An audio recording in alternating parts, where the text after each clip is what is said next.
Ya, jadi ini terobosan yang keduanya, memahami anak tanpa agenda. Anda memahami anak, Anda mengerti tentang anak, sehingga anak punya citra diri yang kokoh, pertumbuhan potensi sesuai dengan desain Allah. Ini adalah poin daripada yang kedua.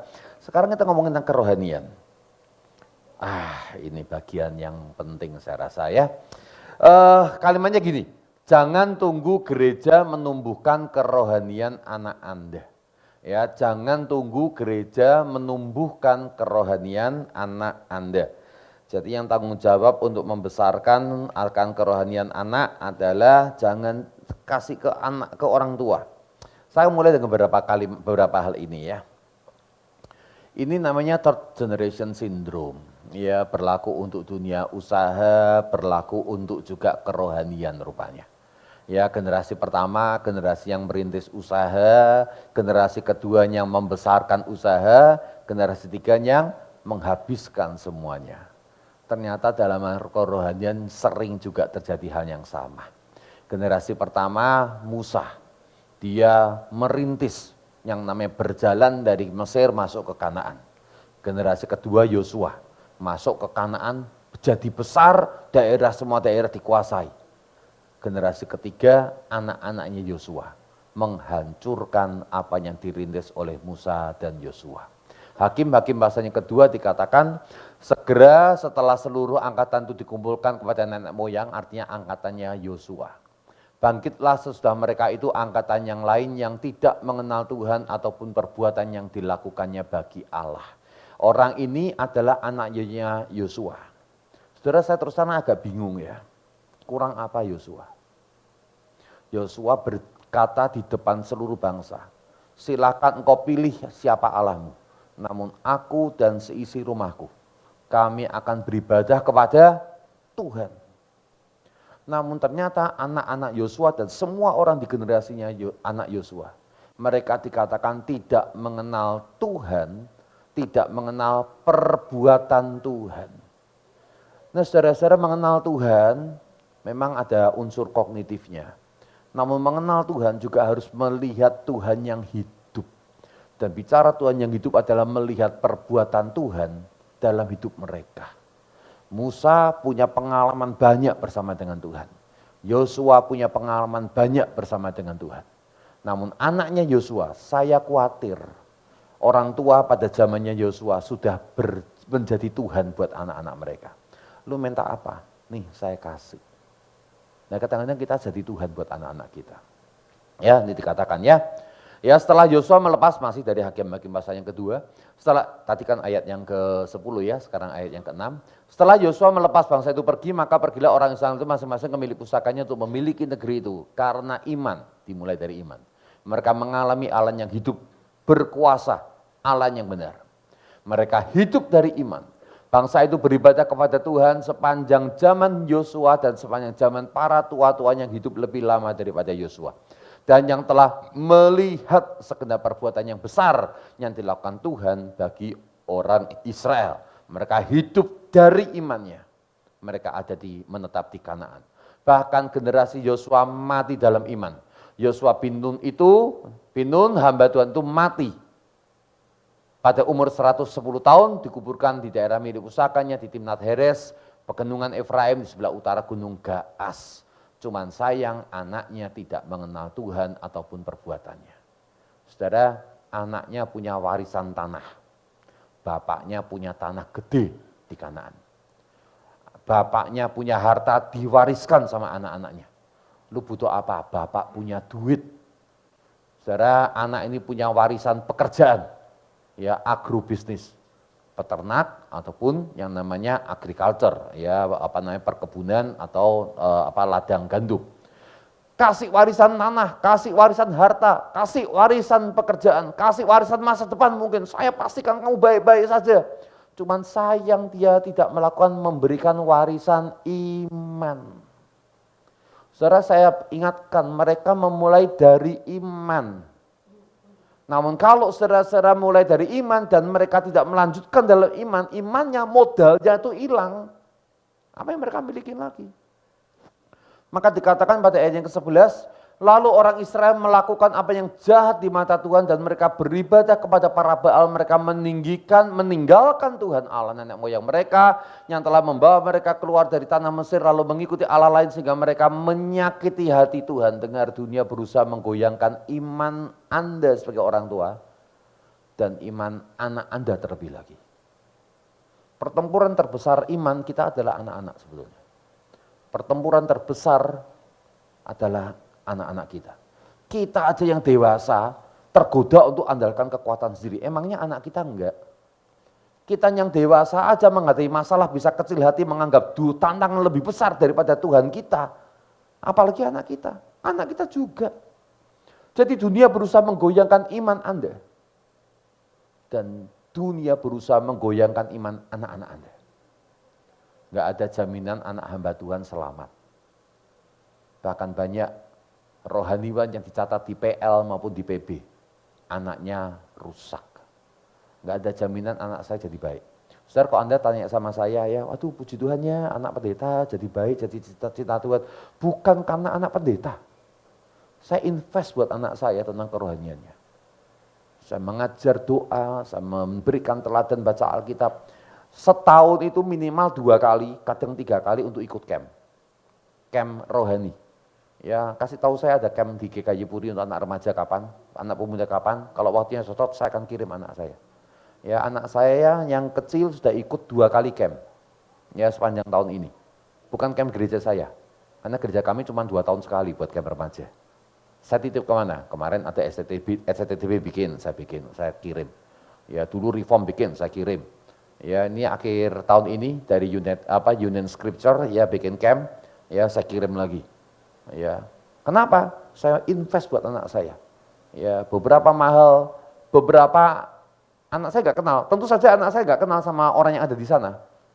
Bukan cuma terima yang namanya firman, terima apa juga belajar cara bergaul. Ya, ya udah biarin aja. Ya, kadang-kadang teman-temannya memang menjengkelkan, nggak bisa ngeblend, ya, nggak ada chemistry-nya. Ya, kadang-kadang dapat. Ya udah kesempatan dia untuk apa? Mengembangkan diri. Ya. Jadi iman itu bisa berubah.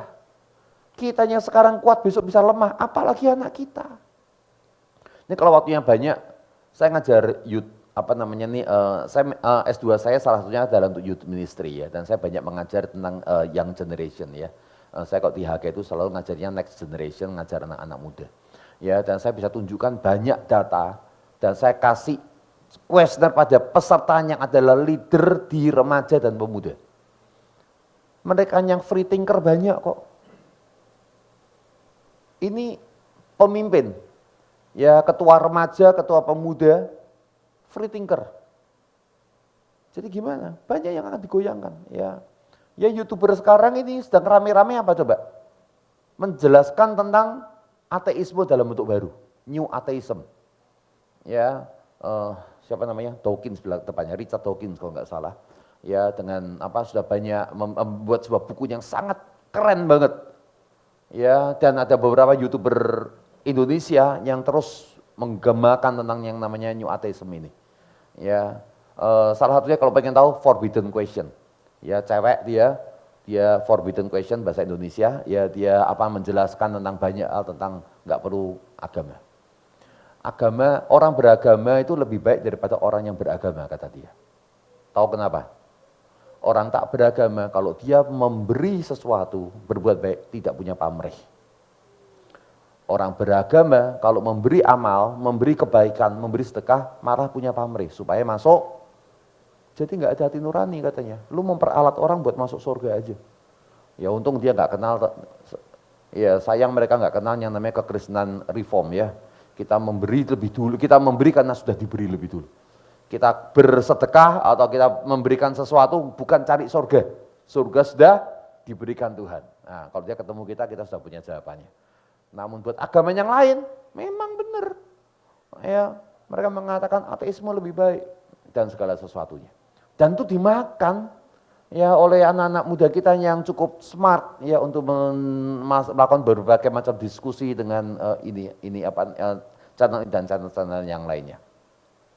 Ada upah hidup dari iman, masuk Kanaan. keluar dari Mesir. Namun ada upah juga untuk hidup tanpa iman. Ayat 14, maka bangkitlah murka Tuhan terhadap orang Israel yang menyerahkan mereka ke dalam tangan perampok dan menjual mereka kepada musuh di sekeliling mereka. Saya ulangin, yang mengerjakan adalah Tuhan sendiri yang menyerahkan.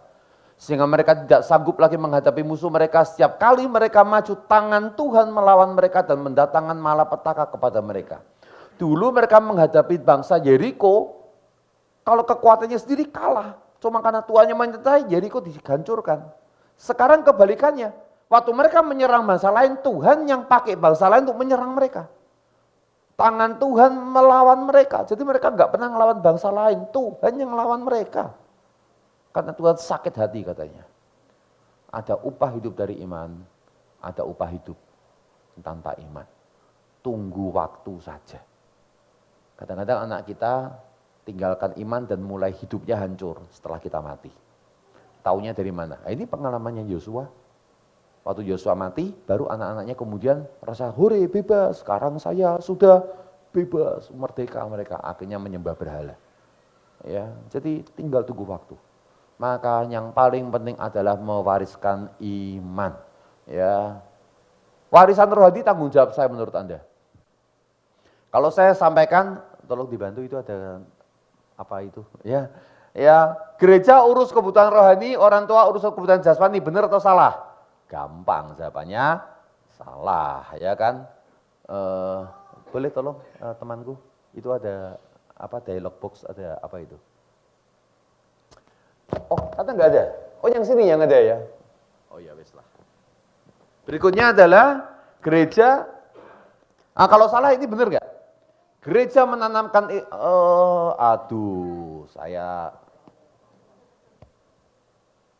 sorry, saya maksudnya bukan yang ini nih. Loh, kok ada hilang? Oh ya deh. Gereja menanamkan iman, orang tua menghancurkannya, benar atau salah? Saya khawatirnya terjadi loh. Gereja susah payah ngajarin, jangan berbohong ya nak ya. Masuk rumah lihat bapaknya ngajarin bohong. Nak, nanti kalau ada handphone cari bapak, atau teleponnya bilang bapak Gereja susah payah menanamkan iman, orang tuanya menghancurkannya. Benar nggak? Ya, diajarin tuh guru sekolah minggu kita tuh, ya anak-anaknya. Tuhan menunggu kita hari Minggu, datang kebaktian minggu depan ya. Ya, ketemu lause ya. Anak sekolah minggu seneng sekolah minggu. Anak-anak kecil seneng sekolah minggu. Siapanya menghancurkan? Bapaknya, ibunya. Sabtu pagi. Nah, besok malam ini kita ke puncak. Ya, kita mau jalan-jalan sekeluarga, gitu kan ya. Anak kita, tapi Tuhan Yesus menunggu kita di gereja besok. Gak apa-apa, sekali-kali boleh. Tunggu anakmu remaja. Ya, begitu bolos kebaktian jawabannya, dulu kok papa bilang sekali-kali boleh. Ya, habis sekali, 2 kali, 3 kali boleh terus tuh nanti. Ya, malah dimintain izin lagi. Pak, nanti kalau dicari guru sekolah minggu gimana? Nanti papa telepon guru sekolah minggu. Hari ini enggak kebaktian dulu, karena kita kesempatan jalan-jalan ke puncak. Siapa yang menghancurkan? Orang tuanya. Saudara, saya sangat khawatir yang terjadi sekarang ini. Kalau Anda merasa ini sudah buruk, kita punya persoalan yang jauh lebih buruk sebetulnya. Makanya orang tua, pembina remaja, pembina anak itu setengah mati ya. Tentu itu sangat salah ya, bertobat kalau masih terjadi di situ ya. Ini yang bagus, gereja menaburkan benih, orang tua yang meneguhkan. Ya, diajarin, ya jangan berbohong, ya ketika masuk rumah, ya ada sebuah situasi, nak kita nggak boleh bohong. Ya, papa punya resiko, namun nggak apa-apa, kita tetap menyampaikan kebenaran. Nah, itu baru meneguhkan, ya. Tapi ada yang lebih keren. Orang tua yang menanamkan dan memeragakan, gereja yang memperkaya. Yuk doa, Tuhan pasti mendengar dan menjawab. Kan orang tua kan pemahaman teologisnya nggak terlalu kuat. Masuk ke gereja, diajarin sama gereja, Tuhan pasti mendengar doa kita. Namun pilihan Tuhan lebih bagus daripada pilihan kita sebagai manusia. Kalau pilihan kita bagus, Tuhan pasti beri. Kalau nggak bagus, Tuhan pasti tolak. Benar nggak? Ya, kita kan Tuhan mengatakan apa tuh? Barang siapa meminta apa? Roti tidak akan diberi Batu, bener ya? Cuman celakanya kita seringkali mintanya batu. Tuhan minta batu, jangan minta batu, gua mau ngasih roti. Ya karena kita nggak tahu meminta. 1 Yohanes pasal 2 mengatakan juga, ya karena kita nggak tahu meminta, makanya kadang-kadang mintanya yang salah. Jadi bukan selalu Tuhan memberikan maunya kita, tapi Tuhan selalu memberi yang terbaik ya dalam hidup kita dan seterusnya. Gereja yang memperkaya, ya orang tua yang menanam, ya itu yang the best. Malvin Maxwell adalah bapaknya John Maxwell. Ya 3 hal yang tak bisa kita harapkan dari gereja untuk anak kita adalah iman, disiplin, kejujuran. Kejujuran itu ditanamnya di rumah, nggak bisa di gereja. Tapi jangan buat kesimpulan yang salah ya. Oh berarti pendeta banyak yang bohong makanya nggak bisa jujur. Bukan ya. Iman itu harus dari rumah. Ya, ini saya buat sendiri. Ini PR Anda nanti yang namanya sasaran rohani. Ya, jadi ini adalah hal yang kami buat ya untuk menjadi sasaran rohani yang dikembangkan di rumah tangga kami. Ya, rumah tangga kami namanya adalah ABCD Family. Tahu ya? Anak istri saya namanya Aisyah. Ya, anak kedua saya B, Nita, anak ketiga saya C, Karisa, saya namanya David. Jadi ABCD ya. ABCD Family, saya bikin 7 sasaran rohani. Tugas Anda ini nggak usah persis, Anda bikin sendiri aja. Ya, saya bikin ini dengan dengan model. Ya, saya bikin pakai model. Ya, modelnya adalah siapa yang pernah nonton ini? Little House on the Prairie. Waktu zaman dulu kita remaja mungkin. Ada ya? Oke, good. Ya, kita seumur berarti, Bu. Yang nggak angkat tangan nggak ngerti. Ya, itu keluarga Charles Eagles ya. Ya, seorang imigran yang masuk ke Amerika dan mereka seorang Puritan yang membangun sebuah village ya dengan banyak sekali nilai-nilai rohani yang ada di sana ya. Saya beruntung itu ya punya film Little House on Prairie. Karena papa saya itu toksik banget, ya saya cari role model, ya modelnya yang ini ya. Jadi saya banyak ditolong dengan ini hal ya. Saya bikin 7 hal ini.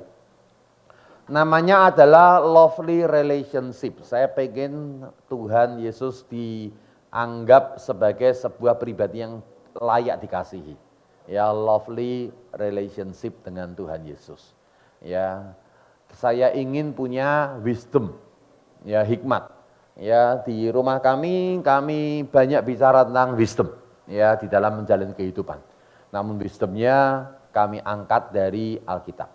Saya dapatkan ini dari mama saya. Mama saya agak cerewet tuh ya, dikit-dikit ngomong ayat, masalah ayat. Tapi belakangan saya mikir ada bagus ya ternyata ya.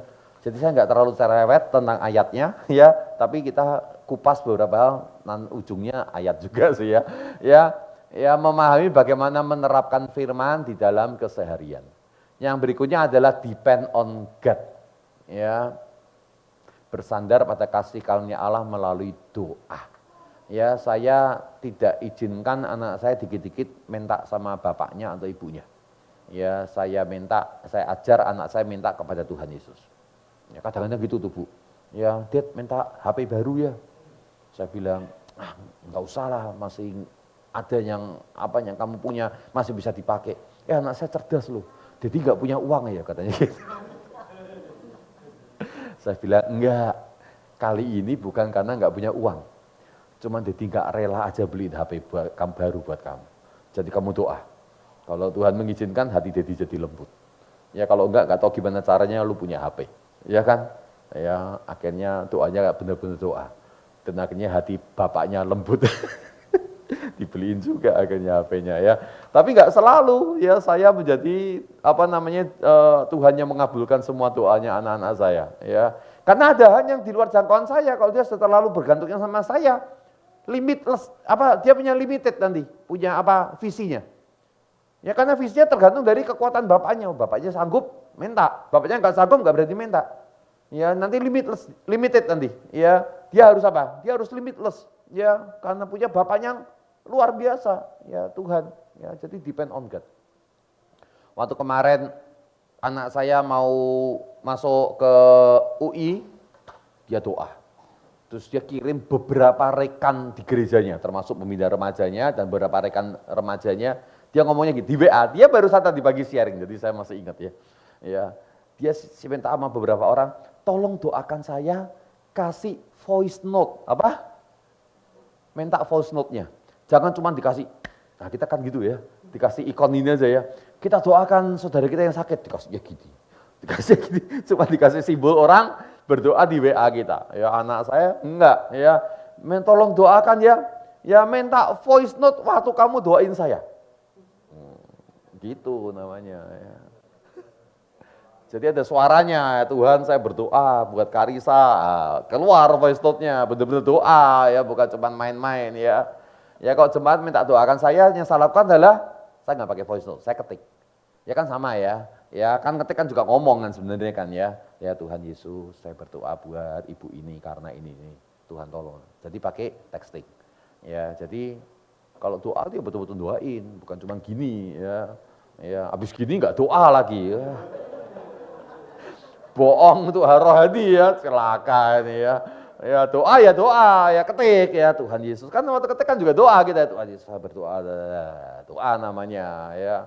Ya voice note boleh kalau mau, jangan cuma gini ya, nggak laku di tempat kami.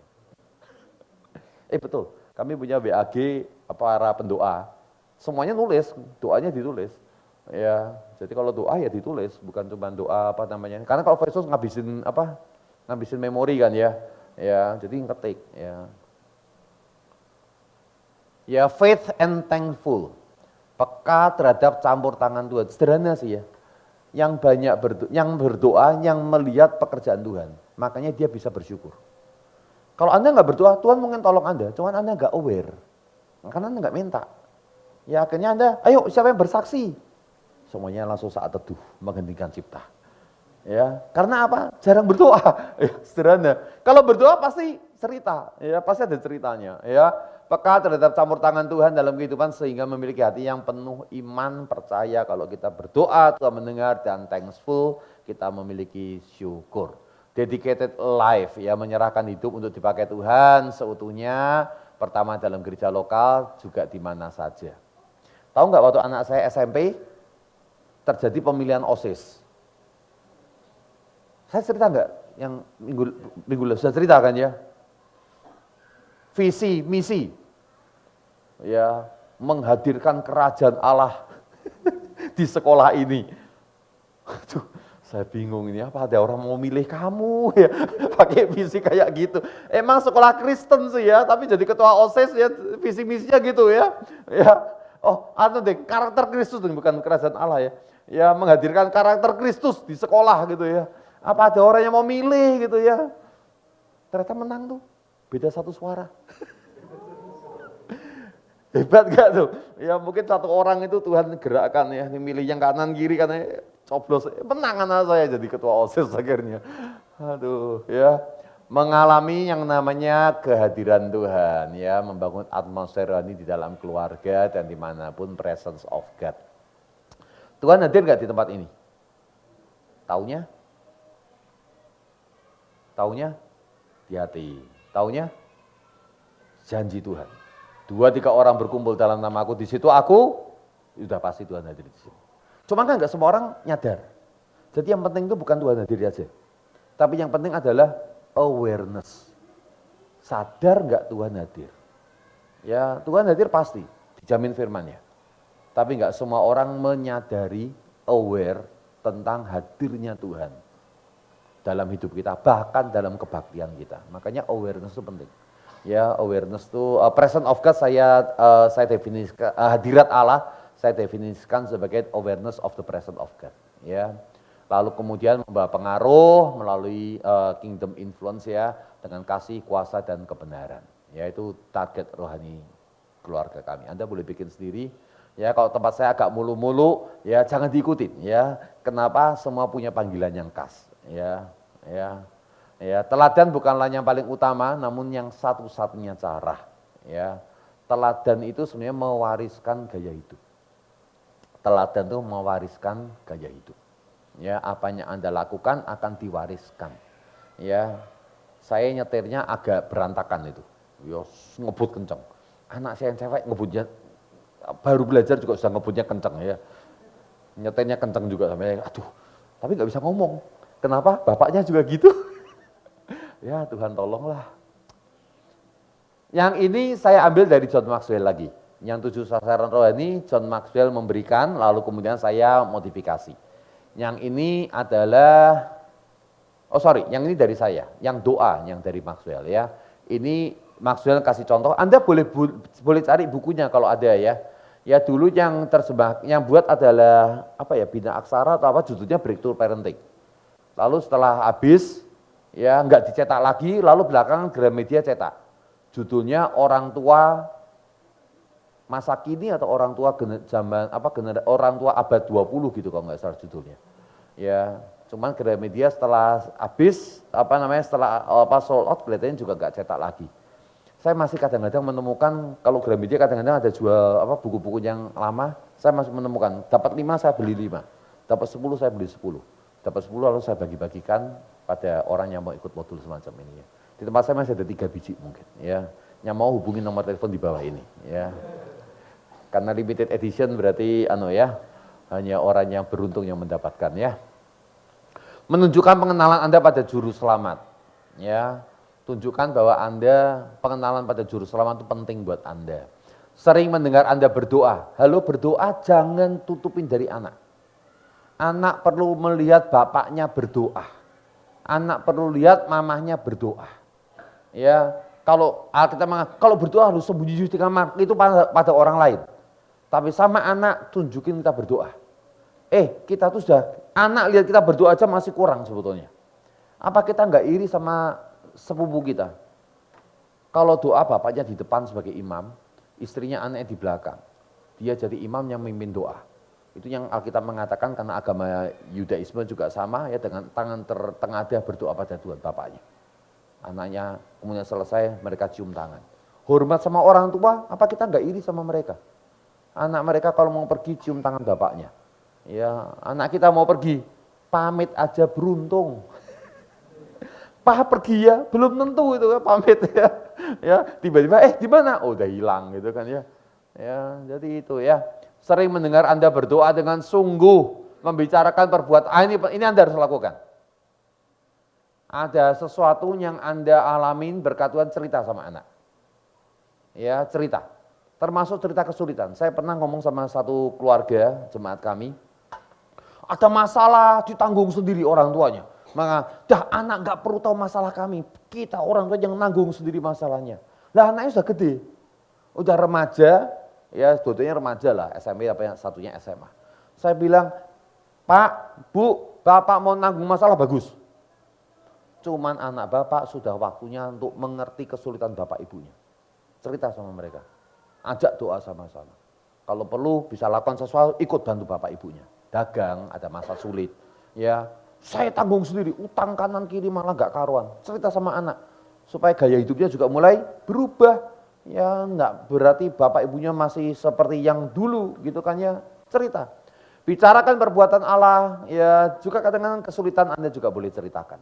Tapi diukur ya, anak kita sanggup atau enggak, diukur ya. Mendengarkan Anda mempercakapkan bagaimana jadi orang Kristen. Ulangin ya, bagaimana jadi orang Kristen itu Anda harus share kepada orang lain dan biarkan mereka melihatnya. Ya, bersaksi adalah hal yang wajar. Ya, istri saya ini lagi studi di Taiwan, ya, kampusnya tuh ngasih target, panggilnya semu ya, ibu ya di sini ya, ya dikasih target, 1 semester harus injilin 5 orang, istri saya injilin 30 orang. Ya, 1 semester 5 orang, besoknya 40 orang. Ya, ini sekarang sudah 50 lebih itu. Ya, dia bersaksi sama orang-orang Taiwan. Ya, karena memang hatinya, dia cerita.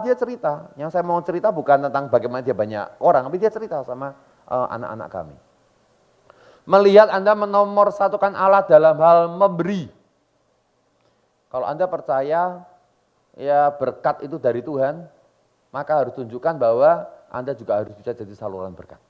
Ya, jangan ajar anak untuk merampok Allah. Ini yang ngomong John Maxwell ya. Tunjukkan jadi Allah, bahwa Allah akan memberi Kan namanya steward ya, kepercayaannya. Kok kita dipercaya banyak, kita juga memberi juga banyak. Saya punya materinya tuh tentang itu ya, tentang keuangan tuh ya. Menyaksikan bahwa kekristenan adalah konsisten, ketidakkonsistenan membingungkan anak Anda. Bersama Anda mengunjungi mereka yang kurang beruntung. Ajar mereka panggilan melayani di tengah dunia dan menghargai kasih karunia Tuhan atas hidup mereka. Jadi ajak untuk melayani orang yang kurang beruntung. Ya ke panti asuhan atau apalah ya, ketika Anda makan bersama tunjukkan bahwa punya kasih pada mereka. Ya, mendengar Anda membicarakan kebaikan orang lain. Enggak semua poin saya kasih cerita ya, kita enggak selesai nanti. Perkenalkan dengan pengalaman yang meningkatkan pertumbuhan rohani. Ya nanti kita akan belajar di sesi terobosan yang ke-7 atau ke-8. Judulnya adalah jangan membesarkan anak, jangan jadi orang tua sendirian. Ya Anda harus kasih anak Anda ketemu sama orang-orang hebat. Ya, kenapa? Supaya anak Anda lebih hebat daripada Anda. Ya itu terobosan ke-7 atau ke-8. Jadi pastikan anak kita ketemu sama orang-orang hebat lain. Jangan jadi orang tua sendirian. Ya. Menyaksikan Anda mencintai pasangan Anda. Yang penting bagian belakang ya. Ya, jangan pasangan orang lain soalnya ya. Ini harus pasangan Anda. Ya, oke ya, ini namanya impress ya. Impress itu artinya apa? Sampai anak terkesan. Ya, impress itu artinya sampai anak betul-betul nancep tuh di dalam sanubarinya. Ya, kalau yang namanya memberikan firman tuh harus sampai nancep di hatinya. Ya. Ya, apa nih? Kebenaran dan disiplin rohani yang diajarkan pada anak kita hanya bermanfaat jika diterapkan. Anda sudah memberi teladan, kita tolong untuk memahami dan berikan aktivitas untuk menancapkan akan setiap kebenaran firman. Ini dari John Maxwell persis. Doa berarti meminta Allah melakukan apa yang hanya bisa dilakukan olehnya. Ya 12 bidang yang Anda doakan supaya anak mengenal juru selamat sedini mungkin. Ya, Anda pasti ingin memberikan yang terbaik buat anak Anda, betul? Ya, kalau cuma ada sayur, 1 porsi, ayam 1 porsi, Anda belum makan, anak Anda belum makan. Ya, ayamnya dikasih ke Anda atau kasih ke anak Anda? Nah, itu bedanya orang Barat sama orang Chinese ya. Ya, kalau orang Chinese, anak dikasih yang baik ya. Orang Barat, bapak juga perlu makan. katanya ya. Yang terbaik itu Yesus. Masa Yesus dah Satan pilih sendiri. Saya berikan kebebasan. Lo tahu kasih kebebasan, dia kasih arahan juga. Ya yang terbaik dalam hidup kita Yesus, yang termanis buat jiwaku katanya Yesus. Masa Yesus gak dikasih pada anak-anak kita? Ajar supaya anak kita bisa benci dosa. Saudara, satu kali anak saya ketika remaja, dia HP-nya, saya pinjam HP-nya lah gampangnya gitu ya. Saya buka YouTube-nya, ternyata ya hari itu ya di historinya ya itu kan muncul selalu kan awal kan pasti dari yang ditonton terakhir lalu kemudian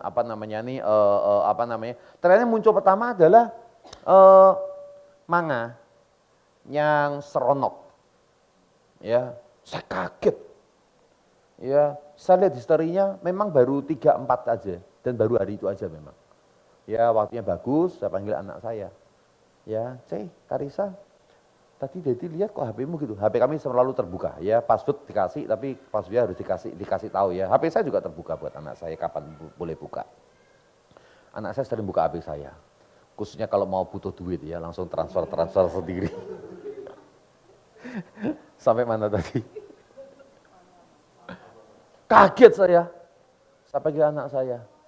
Ya, kamu tadi Dedi lihat HP-mu, lihat YouTube-mu, kok ketemunya gini ya? Anak saya kaget, malu sih sebenarnya awalnya. Terus kemudian dia cerita tentang yang namanya, iya tadi saya terpapar, tau nggak terpapar? Jadi nggak sengaja, kan biasa kan dikasih umpan kan ya, apa tuh istilahnya tadi, tiba-tiba lupa ya, dikasih FYP kalau di TikTok kan ya namanya nih for your page kan dikasih umpan. Dia mencet, pengen tahu. Waktu mencet, apaan nih? Mencet lagi. Ya kan biasa kan belakangnya muncul lagi kan ya, mencet lagi 3-4 biji lah kira-kira. Ya saya tadi lihat ini. Terus kemudian dia nangis. Saya kenapa nangis? Ya saya melukai hati Tuhan, saya melukai hati Dedi. Ya, habis itu saya doa sama dia, minta ampun yang selesai, ya dia happy lagi. Cuma yang ingin saya sharing adalah, ya saya mau beritahu ya, air mata seorang remaja buat dosa, itu sekarang mahal. Saya ulang ya, dosa itu buat anak-anak kita sekarang jadi lumrah, wajar. Kalau sampai seorang anak remaja bisa nangis karena berbuat dosa, itu mahal. Ini saya sangat apresiasi ya, anak saya waktu itu cucurkan air mata untuk sebuah dosa. Saudara kan nggak tahu kapan kita menangisin dosa kita. Dan saya lebih nggak tahu lagi kapan anak kita menangisin dosanya. Sekarang dosa itu dianggap sebagai hal yang lazim, bahkan kebanggaan. Kebanggaan. Ya. Ada satu anak pemuda kami baru datang dari satu kota ya. Huruf depannya M, ya daerah Sulawesi Utara gitulah ya, kita nggak nyebut angka nama lah ya. Dia baru diajak tantenya masuk ke gereja kami waktu saya pelayanan di Bandung. Lalu karena orang baru ya saya ajak ngobrol-ngobrol, cerita ngalor ngidul, dia mulai terbuka, lalu cerita lebih jauh. Udah punya pacar belum? Segala macam, dia ketawa. Kalau kami mah, ya sama teman-teman kami lakukan yang namanya berapa banyak yang sudah kami jebolin. Jadi mereka kompetisi, berapa banyak cewek yang bisa diperawani. Jadi mereka ranking-rankingan, lu berapa? Ya 32 lah. Lu sudah paling tinggi belum? Belum, teman saya lebih tinggi.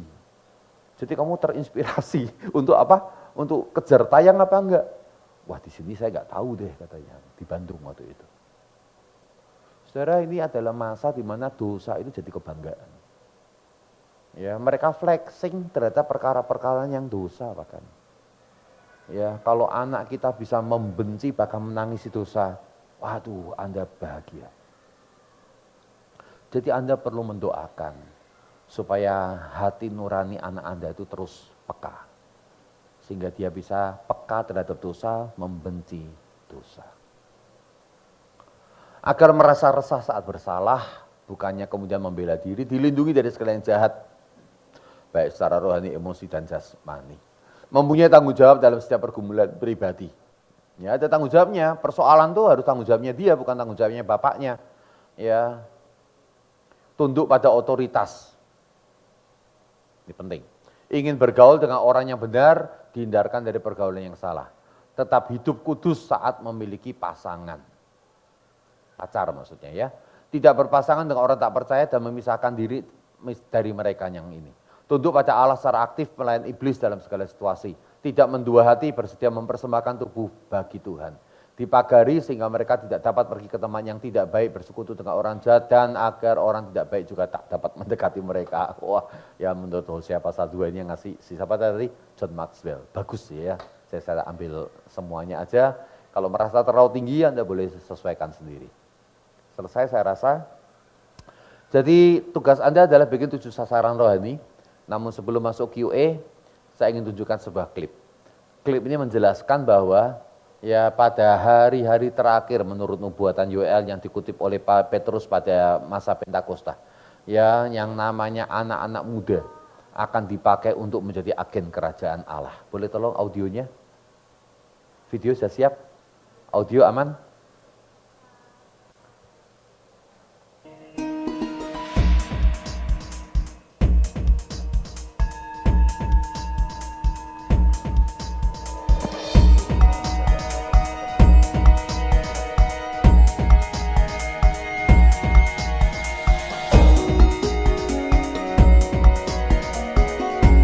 Ada banyak kali Tuhan memakai anak muda, remaja, anak kecil.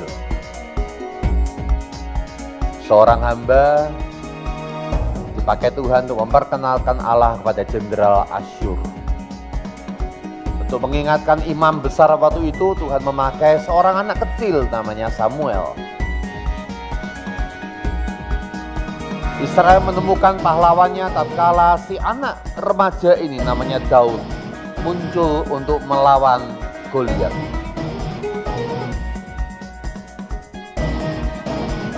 Pembaruan rohani di Israel dilakukan oleh seorang anak remaja 12 tahun, Raja Yosia.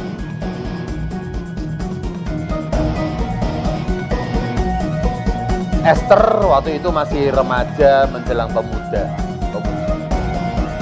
Dan dia dipakai Tuhan.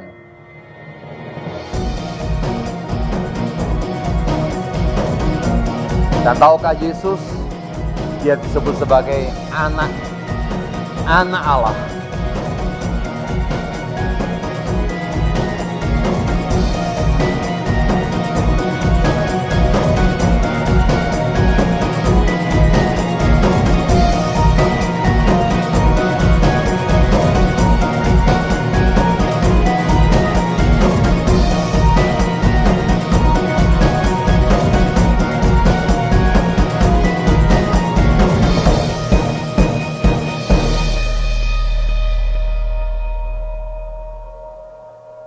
Saya percaya anak-anak kita akan dipakai menjadi cara Tuhan memenangkan zaman ini.